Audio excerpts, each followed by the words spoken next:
Hey there, and welcome to another episode of the Seeds of Transformation podcast with Dr. Alma Johnson. I'm your host, Dr. Alma, and today we're diving deep into a truth that transcends time, culture, and generations. A truth rooted in God's Word. It's all about seeds and how everything we see and experience begins with a seed. In this episode, we'll explore the importance of planting seeds that bridge the gap between traditional Christians, the generations of old and new, and those yet to come. If you've ever wondered how we can connect our rich Christian heritage with the pressing needs of today and the future, this episode is for you. Our guiding scripture for today comes from 2 Corinthians chapter 5 in verse 9. In the King James Version, it says, "Wherefore we labor, that whether present or absent, we may be accepted of Him." Let's get ready to plant some seeds of transformation. Let's do this, y'all.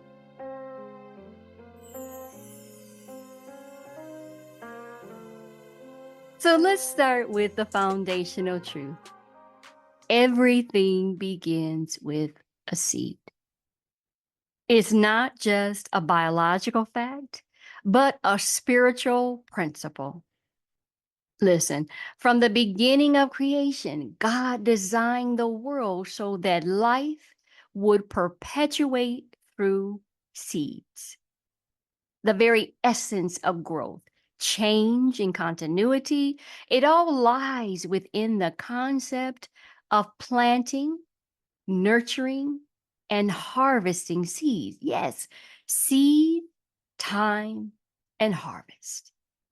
But today, we're talking about a different kind of seed. This is the seed of faith, wisdom, and legacy that we are called to plant in the lives of others. Just as a tree grows from a tiny seed, so does the faith of a generation grow from the seed sown by those who come before.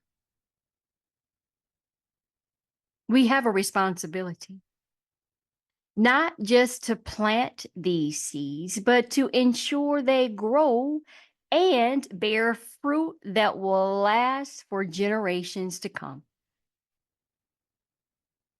Let's consider the scripture from 2 Corinthians chapter 5, verse 9. Here, Paul talks about laboring to be accepted by God, whether now or when the Lord takes us home. The Apostle Paul understood that everything he did was a seed planted for eternity. Every word he spoke, everything he did. His labor wasn't just for his benefit, but for those who would come after him, those who would carry the torch. He wasn't just building a ministry for the present, he was planting seeds for the future. Now, how does this connect to bridging the gap between traditional Christians and future generations? The answer lies in understanding the power of seeds. Traditional Christians have been the faithful gardeners of God's word. They've tended to the fields, ensuring that The truth of the gospel, the incredible good news, was preserved and passed down through the generations. But as times change, so does the soil in which these seeds are planted. The younger generation, with their new ideas, perspectives, and challenges, represent a different type of soil, one that requires a different approach to sowing. Y'all, listen, I understand. It's easy to see the differences between generations and sometimes get discouraged. Traditional Christians might feel that the younger generation isn't interested in the same values, the same truth, the same practices that have sustained the faith for so long. But instead of seeing these differences as barriers, we need to see them as opportunities, opportunities to plant seeds in new ways. Think about the parable of the sower in Matthew chapter 13. The sower scattered seeds on different types of soil, some on the path, some on rocky places, some on thorns, and some on good soil.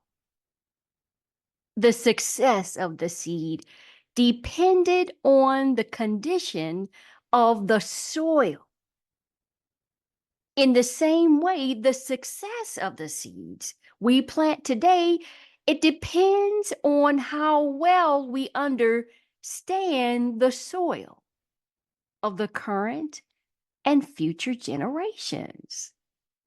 Bridging the gap requires us to be intentional about the seeds we plant. It means understanding the cultural, their struggles, and my goodness, do they have struggles of today? They're not the same of old. And the questions, their aspirations. Yes, the younger generation has them all. It means being willing to meet them where they are. Didn't Jesus meet us where we are? Yes. We need to meet them where they are using language that they understand. This doesn't mean trying to show out and show up anybody about all of the theological terms that you know. Meet them where they are. Meet them where they are. And definitely showing them the relevance of God's word in their lives today. I can't tell you, and it's not just for the younger generation, this is for traditional Christians as well, the older generations as well. It's difficult for them to see the relevance of God's word today, in today's world, and yes, in their life. This doesn't mean compromising the truth. I'm going to say that again. It does not mean that the truth be compromised. Absolutely not. But it means communicating it in a way that resonates with them. One of the greatest challenges we face in bridging this generational gap is the temptation to hold on too tightly to tradition. Don't get me wrong. Tradition is important. I understand. I get it. Please don't get me wrong. It grounds us, it connects us to our spiritual heritage, and it provides a foundation of truth. But if we are not careful, tradition can also become a stumbling block. It can prevent us from seeing the new things God is doing in the lives of not only young people, but of us all, young and old. One of my favorite scriptures, my favorite to the favorite of the favorite, Isaiah chapter 43, verse 19. It says, "Behold, I will do a new thing. Now it shall spring forth. Shall ye not know it? I will even make a way in the wilderness and rivers in the desert." God is always doing something new, new.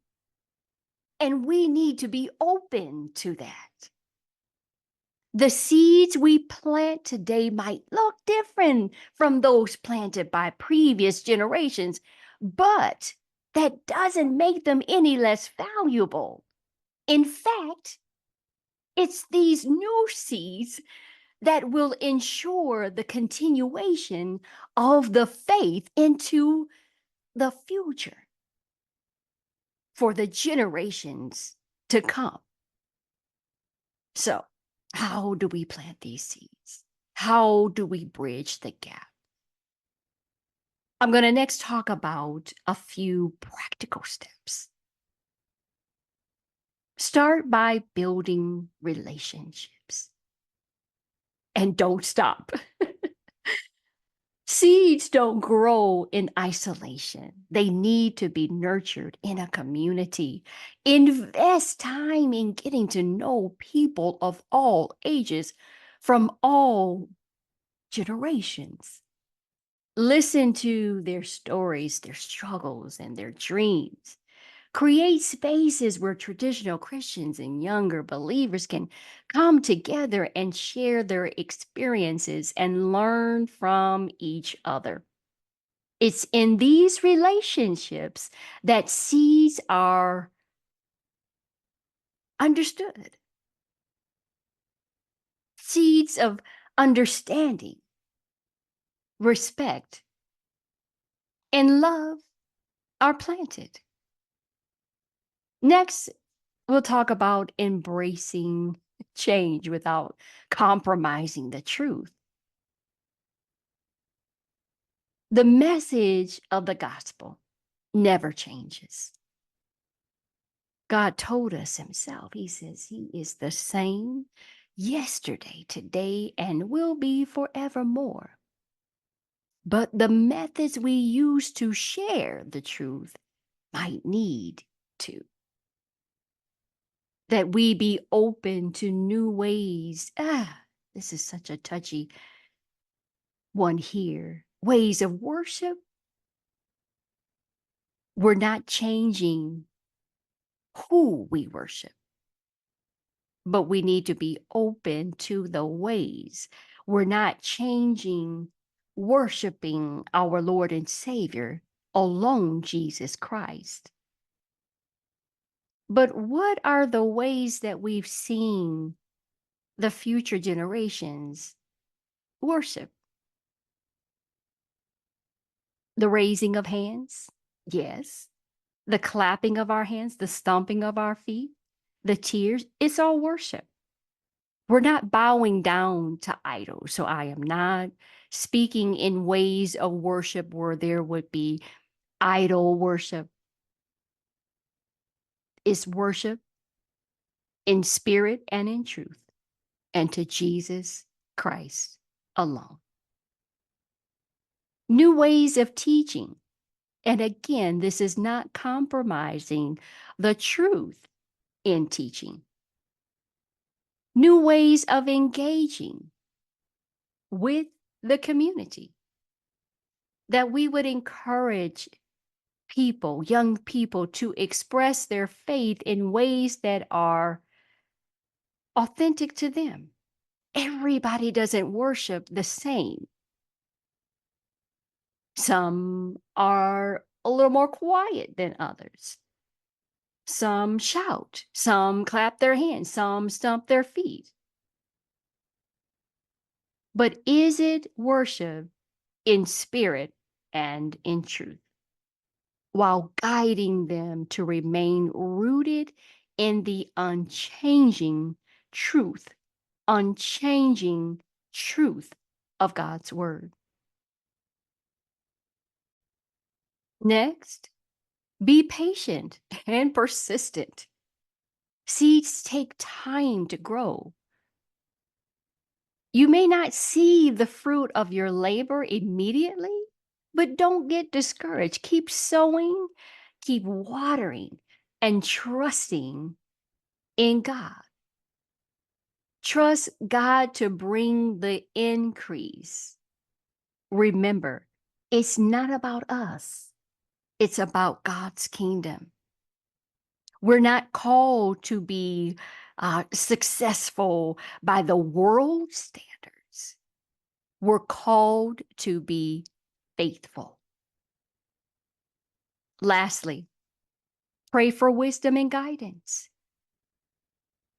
Pray for wisdom and guidance. Ask God to show you where to plant, how to nurture the seeds, and when to harvest.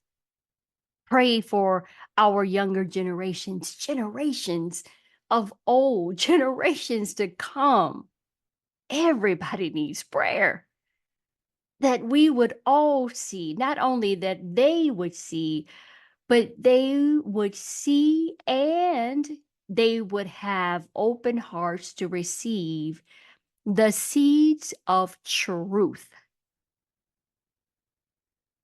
Pray for the older generation that they would have the grace and humility to embrace the new things God is doing.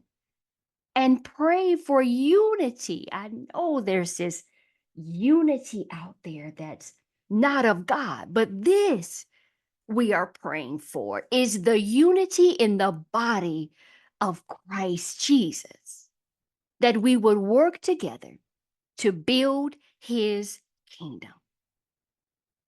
Listen, as we wrap up this episode, it is my prayer to encourage you to think about the seeds you are planting as Apostle Paul did in your lives and in the lives of others around you.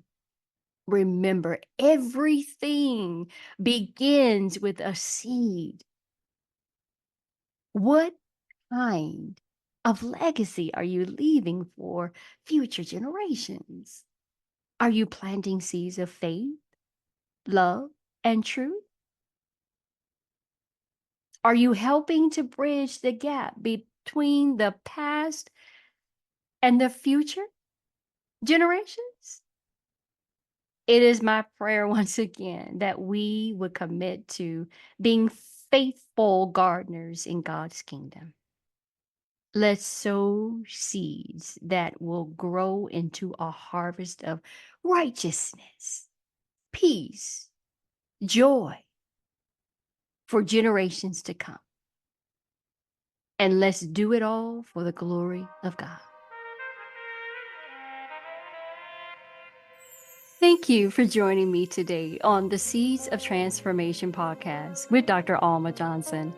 I pray that this message has blessed you and inspired you to take action. If you have enjoyed today's episode, please share it with others and leave a review. I would love to hear how you are planting seeds of transformation in your own life and in the lives of your community as a whole. Listen, until next time, remember, yes, everything begins with a seed. Continue to stay inspired and always keep growing in the things of God.